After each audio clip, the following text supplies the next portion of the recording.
Hey, what's up? I'm Guy. I'm John. It's our YouTube channel. We're glad you're here. Subscribe to the channel, and if you like it, give the video a like. I've also heard we have a little podcast. It's below in the description. If you subscribe and share with your friends, that would be great. As we record this, there is some debate about whether or not Tom Brady is retiring, but we're talking about this in the context of we think it's headed that way, even if he hasn't officially said it. So that's just the footnote on this conversation, which is that when Tom Brady leaves the NFC, it becomes a conference of who? Who does this conference suddenly belong to? Is it the two teams playing in the NFC Championship game? I don't know how you would think anything different because, one of the best coaches in the league and clearly, arguably a top 2 or 3 coach in the NFC just said deuces, right? Sean Payton, he's out. Tyreek Hill. Tom Brady, he leaves. I think most people with a working brain feel the likelihood of Aaron Rodgers' Denver Broncos, now that they just hired the guy that he really likes, kind of adds up. So that could happen in the next couple months. And you just look at the landscape, right? Obviously, if Seattle, there are a lot of reports that they're not going to trade him. He's going to stay.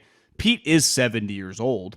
And the Russell thing could change within a year or two, him wanting to go. Like, to me, they would be. And that team went 7-10. The Seahawks were 7-10 this year. They were, and they have some major flaws. But even if, let's say, he's healthy next year, they could be really competitive and right there in the mix. Yeah. It does feel like they're a little more year to year now than they were 5 years ago when it was like they're going to be a powerhouse for a long time. So beside them, I don't know, man. I mean, I think the Packers are going bye-bye. You look at another playoff team like the Eagles, they have a major question mark at their quarterback. Well, they don't have their future quarterback in all likelihood. The Arizona Cardinals, who, if you'd had this conversation in September, you go, man, is that the best team in the NFC?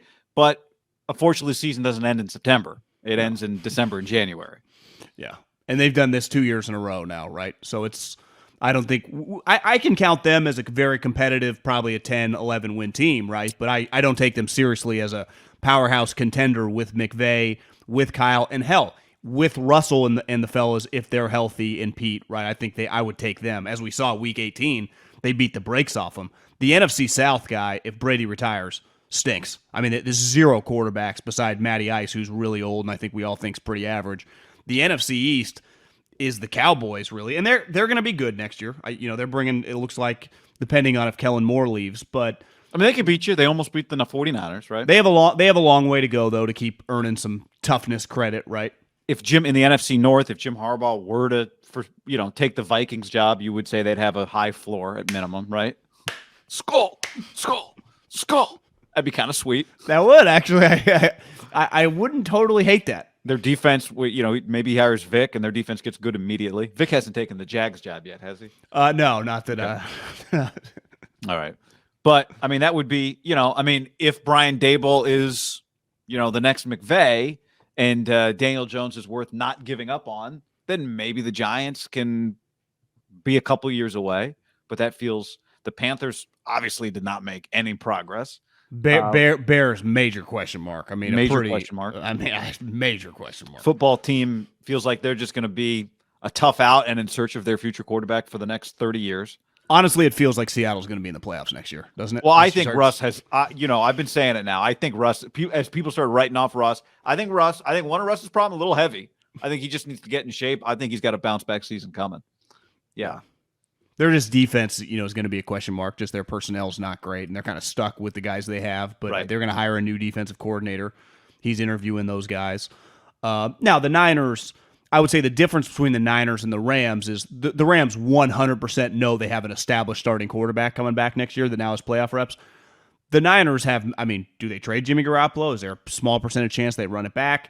If they do go with Trey Lance, that is a major work in progress, right? There is no just guarantee 10, 11 win seasons, but I think Kyle has established himself that he's clearly an elite coach in this league. And if he can figure it out with Jimmy, you would think he would be able to mold and construct just to get the most out of Trey. I think best case scenario, you're hoping for the ceiling of some of the guys, right? The young guys in the AFC. I think it's fair even to pump the brakes on that, at least for a couple years, right? Yeah, but at minimum, you're looking for a quarterback who's just solid enough. And this is the thing with the Niners, right? Is they play good defense through two different coordinators, and they run the football that your quarterback doesn't have to carry you. And I think you've seen enough to I would say, to have confidence that Shanahan can do that. And I would add, even if McVay didn't have his Stafford and was still working through some versions of Goff, you would say he's proven enough that he's going to be in the mix as well. I mean, the difference between the Niners and the Rams is Odell's going to be a free agent. Robert Woods coming back from an ACL. Akers hasn't proved he can stay healthy. The Niners do have a very, very strong contingent of dudes under contract, right? Ayuk, Debo, Kittle, Juszczyk, Juwan Jennings, a young player. I mean, they're core skill guys for their young quarterback to play with. Does it get much better than that for us? Basically what he'll be as a rookie quarterback, right? Be as first-year starter or whatever. Yeah, guys in their prime around. No, I mean, I think it's we all know this. Watching Elijah Mitchell. I mean, he's stud. I mean, the Bucs were the 2 seed. The Bucs weren't just like solid. The Bucs were the 2 seed in the NFC this year. They're good. I mean, they were a loaded team right when the season started. They brought everyone back. Godwin is a free agent with a torn ACL. If Tom leaves, if Tom leaves, I'm sorry, guy, they're just fucked. I don't know what they do. I mean, maybe it's Garoppolo, although it doesn't seem like a Bruce Arians match. But no, doesn't he like throwing it deep? He likes throwing it deep. Yeah, I mean, here's Jimmy likes slant routes and in routes. Another way to say the Bucs were the 2 seed. A better way to say it, they had the best record in the league. Them, the Packers, were 13-4. Those were the best. That was the best record in the NFL. With all those injuries too. They had Tom Brady. Yeah, had probably. We think. May still have. Not technically told Jason Light I'm still here, but is he working out right now? No, I read on the internet that he's out of the country. If I see a picture of Tom eating pizza, I know it's over. Yeah, I was thinking that too. If there is a picture circulating of him with like cheeseburger, onion rings, you're like, oh, he's giving up.